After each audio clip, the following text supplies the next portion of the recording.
வணக்கம். பசியின் வாசிப்புகளில் கம்பராமாயணம் யுத்தகாண்டம் பகுதியில் இலங்கைக்கான் படலத்தின் தொடர்ச்சி.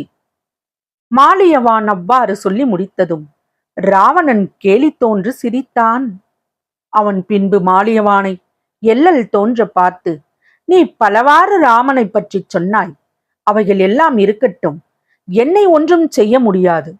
இது நாள் வரையில் வானுலகத்தில் வாழ்கின்ற தேவர்களே இப்போது நம்முடன் போர் செய்ய வந்துள்ள வானரர்கள் என்ற விஷயத்தை சொன்னாய்.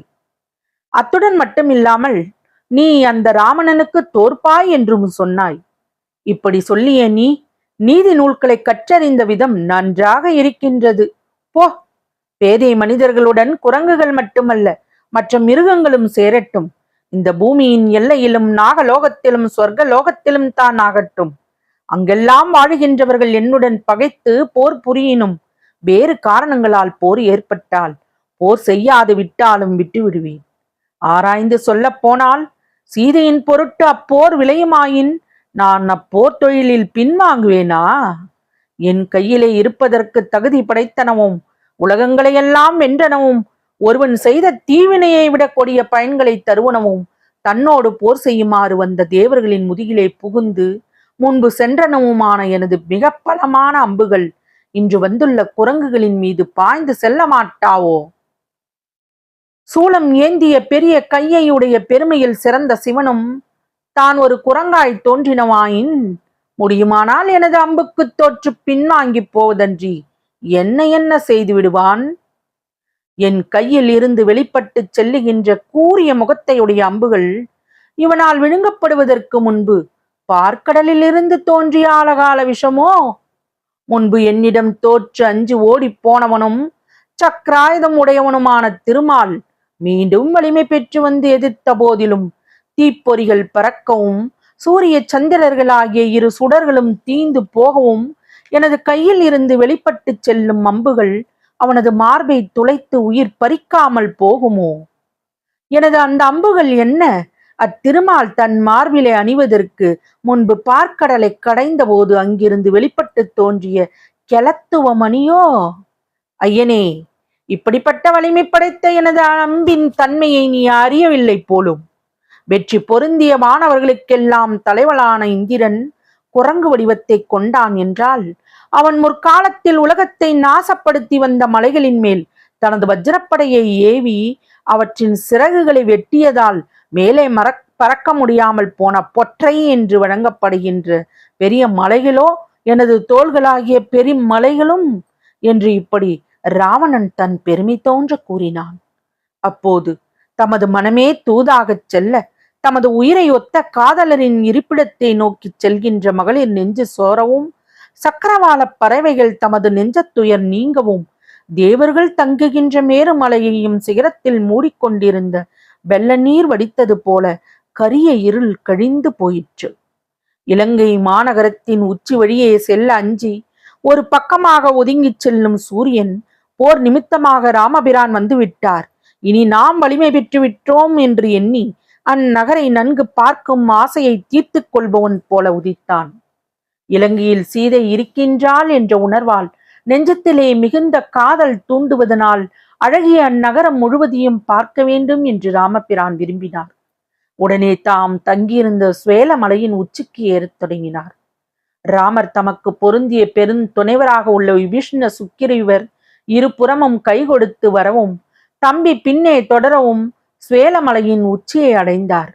அவ்வாறு ராமர் விபீஷண சுக்ரீவருடனும் தம்பியுடனும் மலையேறிய போது அவர் கொடிய சிங்கங்களும் யானைகளும் புலிகளும் தன்னை சூழ்ந்திருக்க ஏறுவதற்கு அரிய மலையில் ஏறுகின்ற அரச சிங்கத்தை போன்றவரானார். மேலும் உதயமலை சிகரத்தில் உதயமாதல் தவிர வடதிசையில் உள்ள ஒரு மலையில் உதயமாகின்ற ஒரு கருஞாயிரைப் போலவும் அப்போது ராமபிரான் காணப்பட்டார். அன்றியும் அவர் குற்றமற்ற வலிய கைகளும் கால்களும் கண்களும் ஆகிய திண்ணிய தாமரை காடு மலர்ந்த காலமேகத்தை போன்றும் தோன்றினார். மற்றும் அப்பெருமான் பொன்மலையின் நடுவே தோன்றுகின்ற மரகத மலையை ஒத்திருந்தார். ஸ்வேலமலையின் உச்சிக்கு வந்து சேர்ந்த ராமபிரான் தமது நீண்ட 2 தாமரை கண்களாலும் இலங்கை நகரத்தை நன்றாக பார்த்தார்.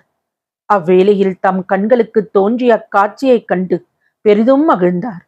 அதனை தமது தம்பியுடன் பங்கிட்டுக் கொள்ள விரும்பினார். லக்ஷ்மணனை நோக்கிய ராமர், லக்ஷ்மணா, அருங்கவி புலவர் நாம் வாழ்கின்ற நகரம் முதலிய வெவ்வேறுள்ள நகரங்களுக்கெல்லாம் சிறந்த ஓமை பொருளை கூறி புகழத் தொடங்கிய காலத்தில் ஓமை பொருளாக இந்திரன் அமராவதி பட்டணத்தை தான் கூறுவார்கள்.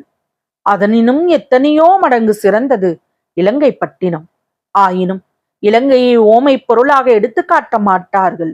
ஏனென்றால் அப்புலவர்கள் தேவலோகத்துக்கும் இப்பட்டினத்துக்கும் உள்ள வேறுபாட்டை அறியும் வல்லமையற்றவர்களானார்கள். சித்திரத்தாலும் தீட்ட முடியாத அழகிய ரத்தினங்கள் இழைத்த பொன் மாளிகைகளில் ஆங்காங்கு நடைபெறும் செயல்கள் யாவும் சுடரை கொண்ட மணிகளின் ஒளியால் சூழப்பெற்று அறிய முடியாமல் இருக்கின்றன.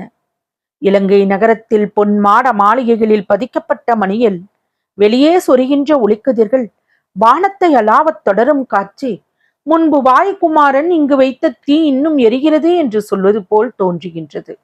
இதனை நீ காண்பாயாக. மரகத தலம் பசிய இலை பரவிய பொய்கையைப் போலவும் அதன் நடுவே அமைந்துள்ள பல பொன் மாளிகையை தாமரை பூக்கள் போலவும் அவற்றின் நடுவே அமைந்துள்ள வெள்ளி உபரிகைகள் அன்னப்பறவைகளைப் போலவும் காட்சி தருவதை பார்.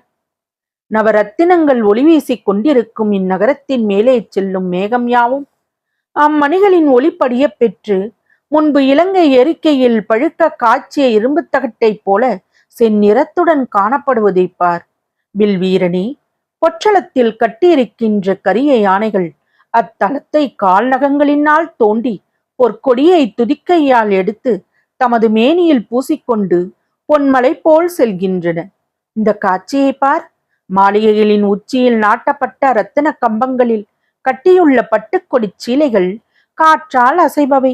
மேகமாகிய மாசு நீங்க வானத்தை துடைப்பது போலும். இதனையும் பாரேன்.